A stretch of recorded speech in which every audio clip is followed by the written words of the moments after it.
Hello, everyone. This is Tommy Lee Hayes Brown with Rideau Recognition. I'm excited today to introduce my friend, Roy Saunderson, CRP. He's our Chief Learning Officer here at Rideau, and he's going to help us make time to give recognition. It's something that I think most of us professionals and even in our personal lives have uh, we can never find enough time, it seems. He's going to show us how we can actually make time for something that is really something that we really have to do, no longer a want to do, but something that we need to do, which is making time to give proper recognition. Roy provides strategic and practical recommendations on how to get recognition right, has over 20 years experience, specialized knowledge in the field of recognition. He has knowledge in workforce behavioral management principles, and he's a tremendous asset to Rideau and our clients. You just can't help but catch his infectious, positive attitude. So without further ado, I'm going to hand it over to my buddy Roy. Hey, All Roy. right, great. Thank you very much, Tommy Lee. And good to be with you and to share with you some more wonderful information that I've been learning about employee recognition. And I thought this would make an interesting topic about, how to make time to give recognition. And I always want to set the stage as we go forward with this interesting topic. I presented in 14 countries talking about recognition, whether that be consulting, training, speaking. And when I have asked the managers that I've trained in all these countries, what are the barriers? What are the barriers that get in the way of recognition? And specifically, what's the number one reason? And interesting, out of all those barriers and all those issues and reasons that people give for why it's hard to give recognition, the number one reason for not giving recognition is a lack of time.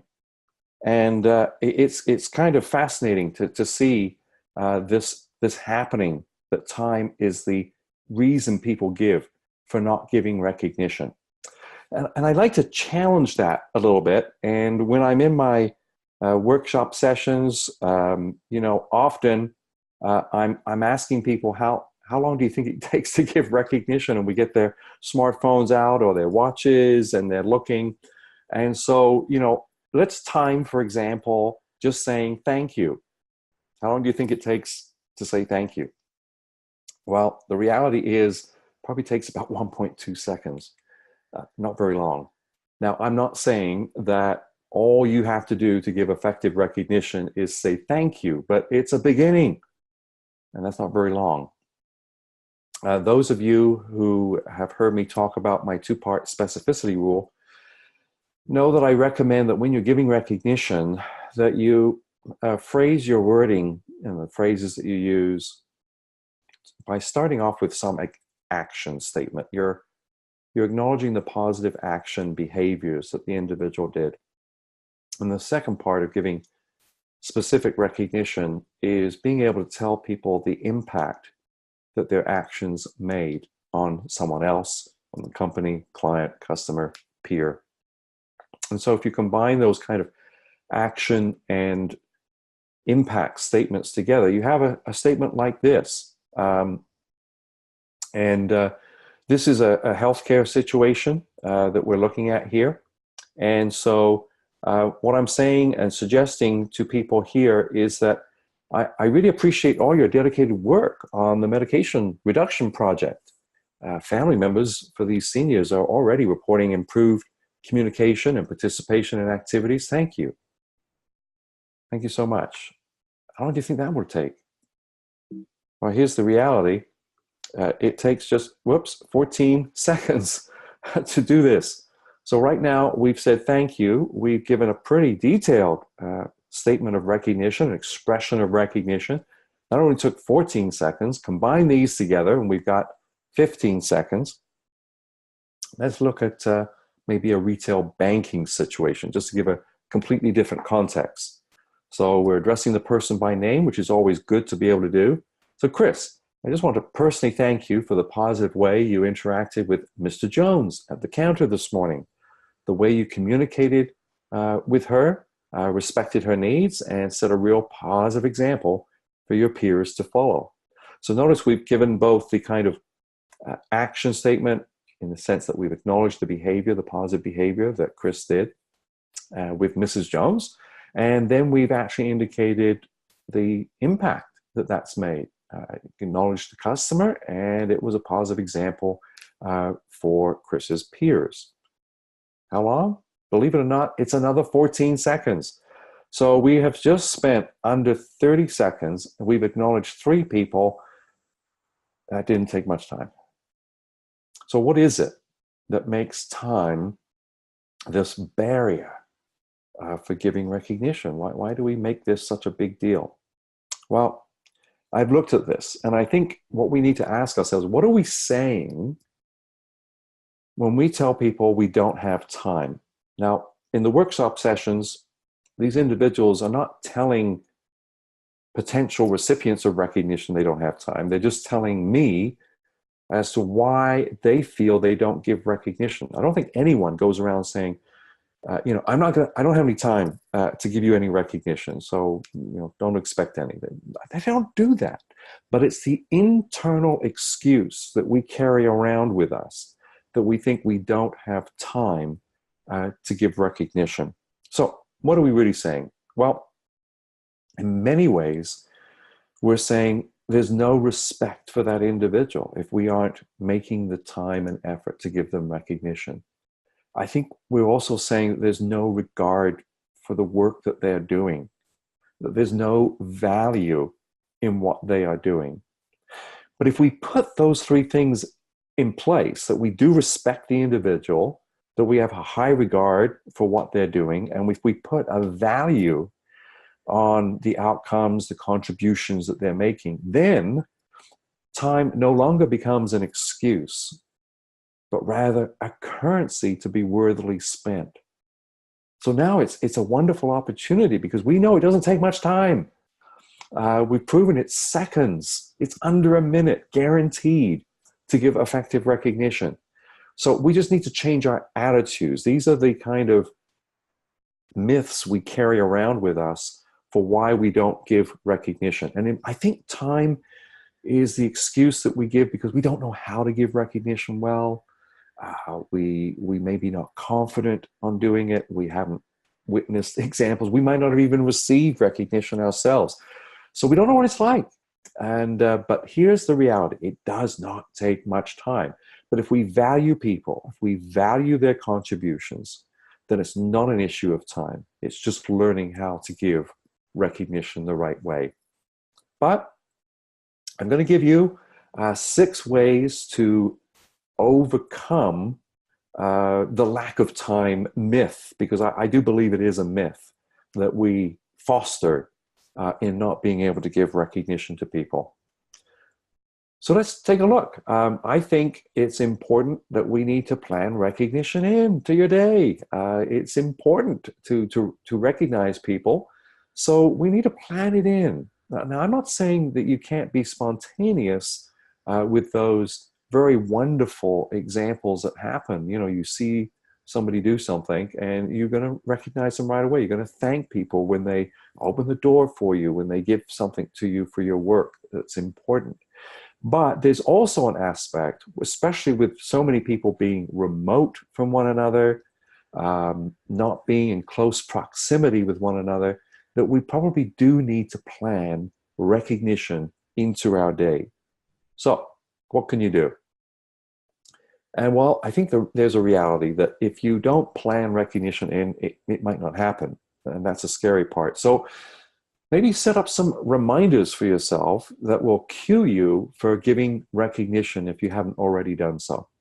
So use some kind of reminding system, whether that be in your Outlook calendars, whether that be you're on your smartphone where you're setting some reminders to help you. I think it's also important that when projects are done, that you almost make it a bit of a celebration. When someone's a team, for example, has completed a project, that you would take some time out, bring them together, acknowledge them, celebrate them, and make sure you plan that in just routinely. And that doesn't make recognition a routine event. It's just saying that this is a part of the way we do things. This is how we do things here at our organization and giving people recognition. At the same time, many employees have told me that we need to make sure that we recognize the doing and not just the done. Too often we recognize or reward people when we complete something, and we don't say anything to people along the way when they're doing great things that we know about, but they're not being acknowledged. So make sure you recognize the doing as well as what is done. Plan this in. Plan this in. As you know, projects take a certain length of time.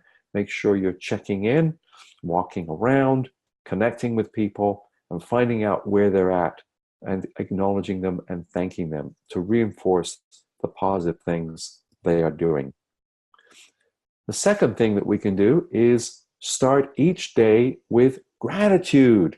We got to have an attitude of gratitude. And I think when you start each day that way, it just changes you as a person. It's preparing you. So take some time to reflect on some positive thoughts, maybe some great quotes, anything to get yourself into the right frame of mind for giving people positive expressions of acknowledgement. And one way to do that is don't even attempt to open up your inbox or answer any emails until you've sent out a positive email expressing gratitude and thanks to someone. Do that first. It's a great experience to do that. And I certainly do this on many occasions, and it's just kind of fun. And I know just this morning I received an email following up on a previous email. And of course, you're saying thanks for them, and you're acknowledging why they had a hard time getting back to you or something like that. And kind of give them encouraging words. All right. So when you know someone deserves to be recognized, this is where you have to start the day, I think, in just dropping by, seeing them, making a quick call if they're not nearby, leaving a voicemail message. I spoke to one bank manager whose vice president over their region must have called to thank them for something that they had done within the branch, whether that be a personal action or whether it be sales numbers or whatever it was. But this bank manager told me that she has not erased that message in years. And she plays it each time an additional message is received. She hears that message, and it means a lot to her. So imagine that you're leaving not only a wonderful voicemail message, but it's going to affect people for many, many months or years in their lives. Don't forget to send that email, or even take time to write a sincere handwritten note and express your gratitude to people. Another way is acknowledge people at the start of your meetings. And the way you can do that is to put, acknowledgement of staff at the beginning, right on the staff agenda, acknowledgements, recognition, whatever you want to call it. Because what often happens is we think of these acts of giving recognition in our meetings, but we put it at the bottom of the list. And so it can often get cut off because we talk and we make decisions and we plan things. And then all of a sudden the agenda is done and we forget the recognition. So express appreciation to your colleagues, your attendees of your meetings who merit being recognized first versus at the end of your meetings.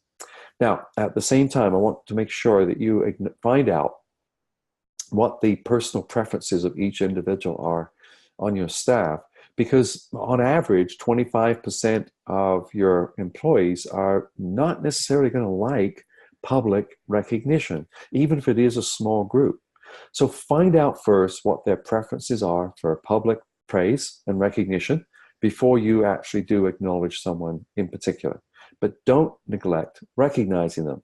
This now may be an after the meeting event and where you have a one-on-one with the individual and you can recognize them. The next area, I always love going through the American airports and hearing that public service announcement which says, if you see something, say something. And of course, they're referring to, leaving luggage behind or something that's unusual. But when I first heard this, from the Transportation Security Administration, I thought this is perfect for recognition. So apply the same principle. Whenever you see something positive, something good, make sure you say something right away in the spirit of recognition. So acknowledge people as soon as possible when anyone does anything good or praiseworthy. If somebody kind of gives you a secondhand report, go up to that individual, give them a secondhand compliment, send them an email, phone them, just connect. But whenever you see or hear something about that was good and positive, say something or write something right away. So you'll probably start hearing that announcement a little differently now when you go through the airports in the States, and make sure you kind of apply that principle and make this a part of your life, because it doesn't take much time. It really doesn't. The fifth way to kind of make time is always use appreciative wording. Now, what do I mean here? Well, I think you'll enjoy giving recognition, and you'll overcome some of your angst or fears in giving recognition when you use positive language when praising or recognizing people. Don't use the whoever came up with the sandwiching. Some consultant came up with the sandwich technique, where you're supposed to say something positive and then maybe give them a critique or something negative in between, feedback, and then another positive. And it kind of causes you to go, that's good. And then what's this? And then, oh my goodness, oh, I'm confused. So don't use the sandwich technique. Always separate out the agendas of giving corrective feedback versus recognition. They're two different things. Never mix agendas on that regard. And make your emails a source of appreciation to people. Use great positive etiquette, good email etiquette. Use their preferred name instead of just starting off with an email. Use the polite pleasantries, asking for requests. And I just want to bring up an interesting point from Dr. Adam Grant and Dr. Francesca Gino. I think I see Adam's from Wharton School of Business and Francesca is from Harvard. And they did a study with students where they paid them to critique a reference letter that was submitted by a student, or at least they thought it was from a student. And some of the students, when they sent back as a cover letter, not a reference, it was a cover letter. So when they sent back the editing, feedback, comments on that cover letter, they received an email back from the supposed student. And some of the emails just said, I got your feedback on my cover letter. That's it. The second type of email that went out to some of the students said, I got your feedback on my cover letter. Thank you so much. I'm grateful for your help. Notice the difference. One was more neutral. One had this gratitude phrase. Then a second request was made of the same student. Hey, I've got another cover letter. Any chance you might make time to critique this? Well, here's the statistics. From the one group which received a neutral, non-appreciative email, 32% of the students that had originally critiqued a cover letter agreed to do the second one. And of those students who received that more positive, thankful, gratitude email, wow, you won't believe it, 66% of those students critiqued the second cover letter. Now, we're not saying that this is being done just because people are expecting to get something out of it. No, it's just genuinely a gratitude email. So imagine if you started putting those kind of phrases in your speech and your expressions with people or in your emails, the difference you will make. And as you make time for doing this, and that doesn't take much time, it becomes easier to give recognition, becomes more meaningful to you as a giver, and it definitely impacts the performance and the feelings of those whom you're using these words with. What a great way to kind of get better at recognition. And again, doesn't take much time since you're already sending the email anyways, or already interacting with the individual. The sixth way to kind of overcome this attitude that time is a barrier is just to end each day with recognition. Hey, days get busy, right? And we all have lots of things to do, but just end your day with recognition. Take a kind of an accounting on what you observed that day, how people certainly helped you, and contributions that your employees may have made. And then think, did you forget to recognize them? Oh my goodness, yeah, I forgot to send something to Mary or to John. I never said anything on the phone. So pick up the phone, send an email, stop by, acknowledge them if they're still there. Or, as my friend Doug Conant, who used to be the CEO of Campbell's Soup, he used to take 10, 15, 30 minutes at the end of a day, and he would solicit some of the positive things that had happened throughout the whole company as a CEO. And he wrote handwritten thank you notes to deserving employees. And you could do that for one or two employees each day. Send a handwritten note instead of the customary online text and emails that we seem to be so used to these days. So think about, at the end of the day, was there one person that you missed?